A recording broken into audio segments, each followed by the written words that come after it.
It took me about 4 hours to hike to this high mountain lake, partly because it's hard for me to focus on anything for 4 hours straight, but I digress.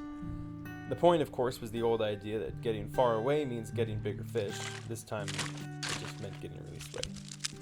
After 2 days crawling over a mountain in 90-degree heat, I'm sure I smelled pretty awful, but Goose doesn't seem to mind.